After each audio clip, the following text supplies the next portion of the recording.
Later on, though, and this is going to be something, it's probably a sensitive topic for you, and you probably get asked about it all the time, but it's something I definitely want to share with my listeners in case they didn't know. They probably know if they're fans of you that I think it was early in the 2010s that you were actually diagnosed with colon cancer. Yeah, 2011, tail end of 2011, October.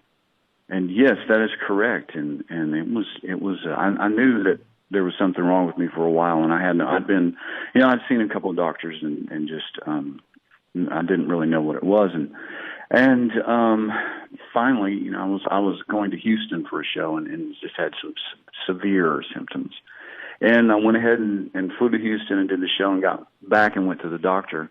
As soon as I got home and started running some tests and found out I not only had cancer, but it was stage 4. It had metastasized, and I had it bad, about as bad as you can get it, and was informed that, this was probably a lethal.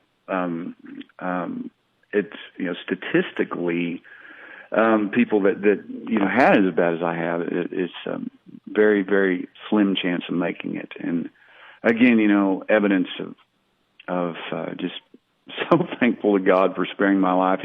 He's seen me through a lot of stuff, and that was a very, very difficult time, but I certainly give him thanks for pulling me through it. Not only did you overcome it, that's one thing, but you overcame it twice. It came back, and you had to beat it again. That's when you're stage 4 and it has spread as far as it had spread, the first surgery was a marathon, and they took a lot of my innards out, and a lot, and it took about a year to recover from that. It's chemotherapy and multiple surgeries.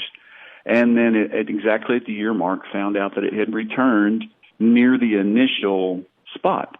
And so I got to repeat the process again. And, this time chemotherapy prior to surgery, because one of the tumors was in a very a dangerous position. They had to try and shrink it. But I made it through that, and again started the recovery process, and I'm very, very proud to say I'm right at 7 years cancer free now. Well, congratulations! And that's a big deal. That to come from stage 4 twice, it's a big deal to be able to say that, and just so thankful. What's the highest it can get? Stage 5? I mean, no, stage 4 is that's as far as it goes. That's as far as it goes. Stage 4. Wow. Yeah. Wow. Congrats on that. That is a big deal. Well, not by any means exaggerating when I say you really are an inspiration. Yeah, I'm very, very fortunate, and I will tell you, I'm typically not the type to share personal stuff like that, but I met a man in the middle, and I had realized, I was reading statistics and realized that I was in a lot of trouble, and it was the prognosis was not good, and I met a man that through my doctor Jordan Berlin there at Vanderbilt, that had been in a similar situation, and he had made it through. He had been 8 years cancer clear, and once I met him and realized that it could be done, it was a game changer. It gave me hope. And that was it is a big mental game. Battling cancer is a big mental game. And once I realized that it could be done, it was a game changer. And I put my head down and started moving forward and was ready to fight. So that's the reason that I share the story with everybody. How are you different, both musically and just personally, since before the cancer diagnosis? How did it change you? Well, it's, I certainly have realized how much I took for granted, and that being young and healthy, you take that for granted. And I got this disease much sooner than I should have. But, these days younger and younger people are getting it. And we don't know exactly why, but it's a fact.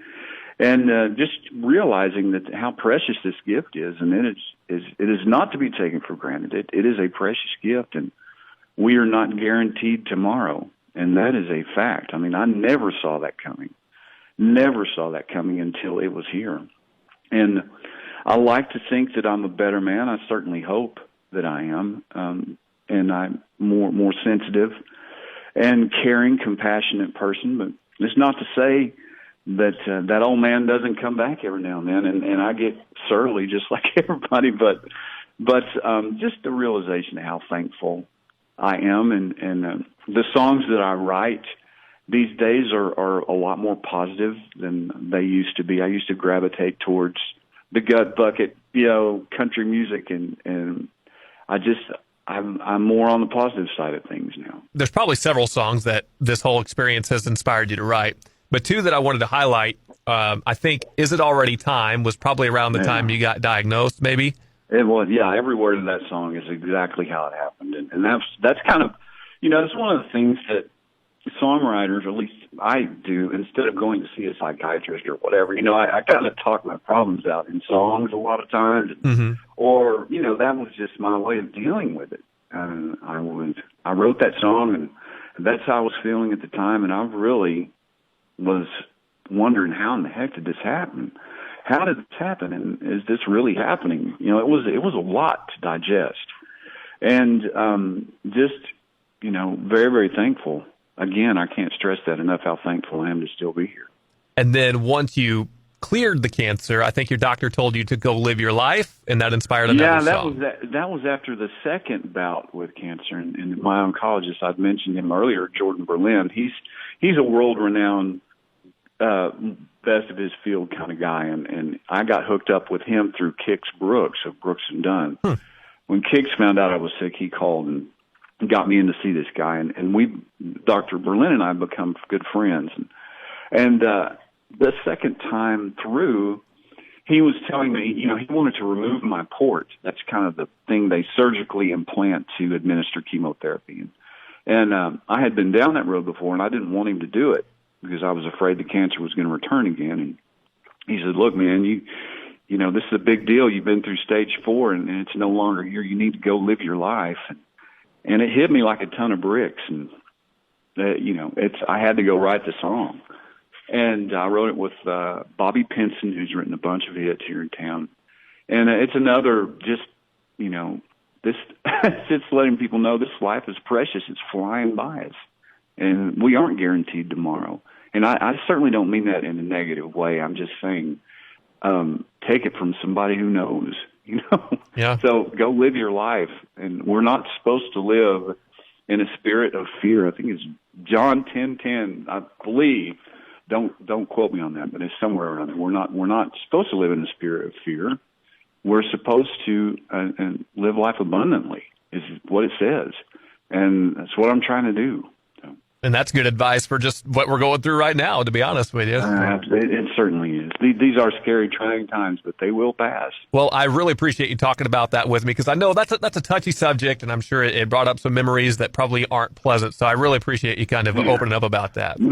It's good for me to remember. It's good, because like I mentioned earlier, I'm a human, and I certainly get down as well. Sure. And it's good for me to remember those times and realize how far I've come, and that things are better now, and that's something that did pass. So it's good to remember.